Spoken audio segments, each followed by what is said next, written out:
Good morning, this is Daniel from End Time Country Living, and I wanted this morning to share with you a little bit about how to be changed into the image of Christ, and how by beholding we can become changed.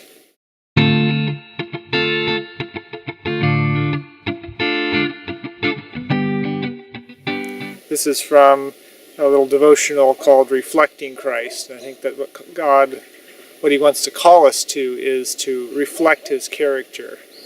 And in 2 Corinthians 3:18 it says, "But we all, with open face, beholding in a glass the glory of the Lord, are changed into the same image, from glory to glory, as by the Spirit of the Lord." And that shows you it's by the Spirit, not by us working hard to change ourselves, but by the Spirit of the Lord coming in us, changes us as we behold. So we have a part, and the Spirit has a part. It says, "Sun-burdened, struggling souls, Jesus in His glorified humanity has ascended into the heavens to make intercession for us." He's in the holy sanctuary in heaven, interceding for us. "For we have not an high priest which cannot be touched with the feelings of our infirmities, but was in all points tempted, like as we are, yet without sin. Let us therefore come boldly before the throne of grace. We should continually look unto Jesus, the author and finisher of our faith.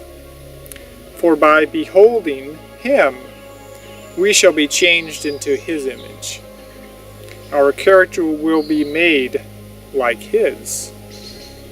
We should rejoice that all judgment is given to the Son, because in His humanity He has become acquainted with all the difficulties that beset humanity. To be sanctified is to be a partaker of the divine nature, catching the spirit and the mind of Jesus, ever learning in the school of Christ.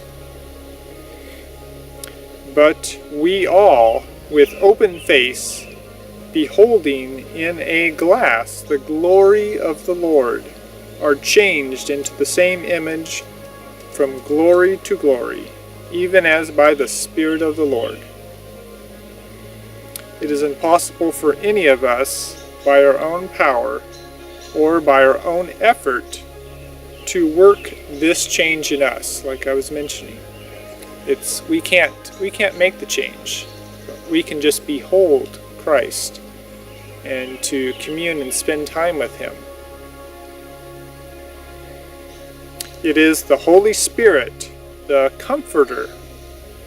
What a comforting thing to know that the Holy Spirit is there to comfort us, which Jesus said He would send into the world, that changes our character into the image of Christ.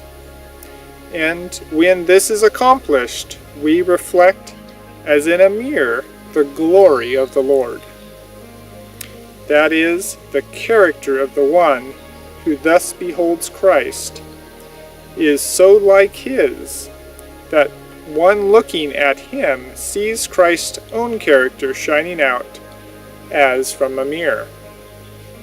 Imperceptibly is our change.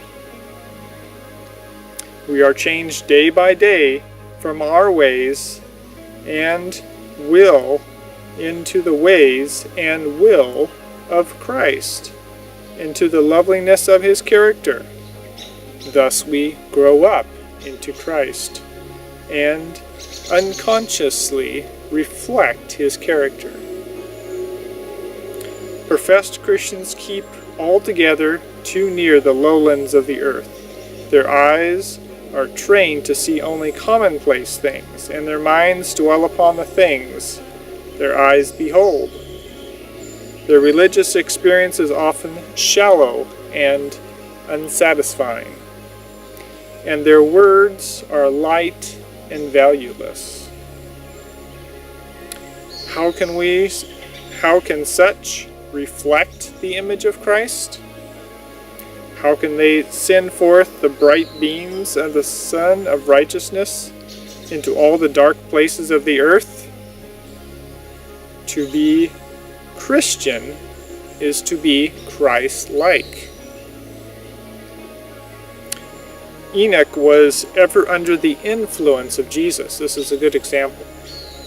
He reflected Christ's character, exhibiting the same qualities of, and these are the qualities of God, goodness, mercy, tender compassion, sympathy, forbearance, meekness, humility, and most of all, love.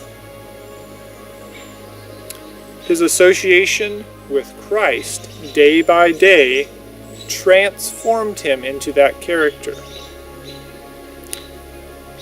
The one he was so intimately connected with, he became like.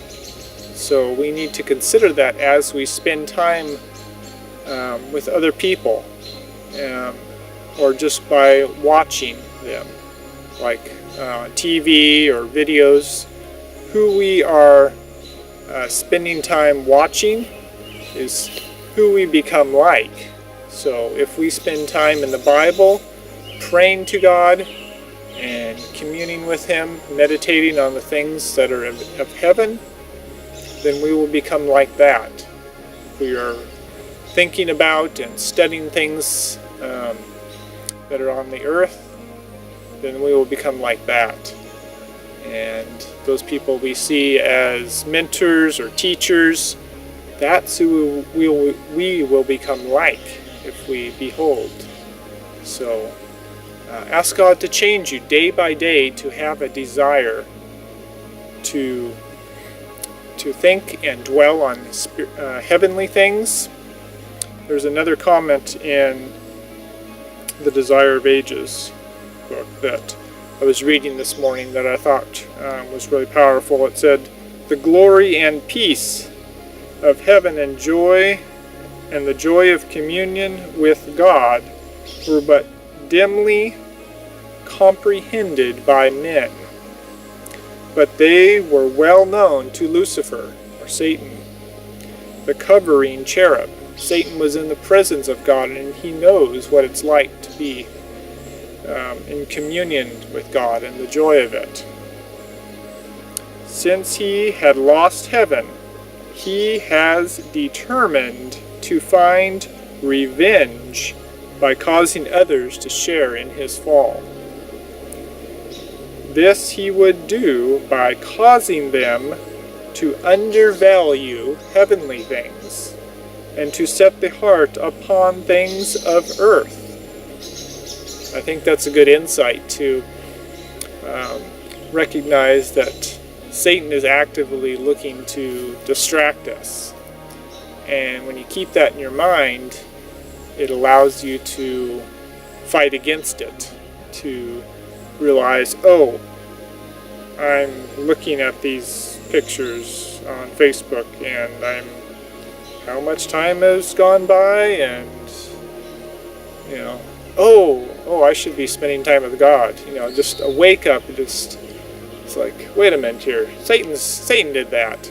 He gave me this alert, or gave me this phone call, and this other person started talking about worldly things or this problem they're having in life, and refocused my attention on some earthly thing, and then I go do a bunch of research on it, and all of a sudden, wait a minute here. Do I really need to be doing this? Should I not be focused on Christ? And He will guide me day by day. As in my work, I find it so valuable to stop and just say a word of prayer, to be in that communion with God throughout the day, and not to spend maybe half hour, an hour trying to work through a problem on my own. But to just stop and pray, and within like a couple minutes, the answer, I'll figure it out. I'll figure out what the problem is or how to do something. And it's just so much more time effective to stop and pray, and also to have that relationship with Christ. It's just amazing. So I encourage you to do the same. Alright, that's it for today. I'll see you in the next video. Be sure to share this video with your friends. If you haven't already, like my Facebook page. Also, you can subscribe to my YouTube channel. Leave some comments. I'd love to interact with you a little bit in the comments of this video. Leave me a few comments, and maybe give me a thumbs up on the video if you like it. That helps other people to find it. Okay. See you on the next one. Bye-bye.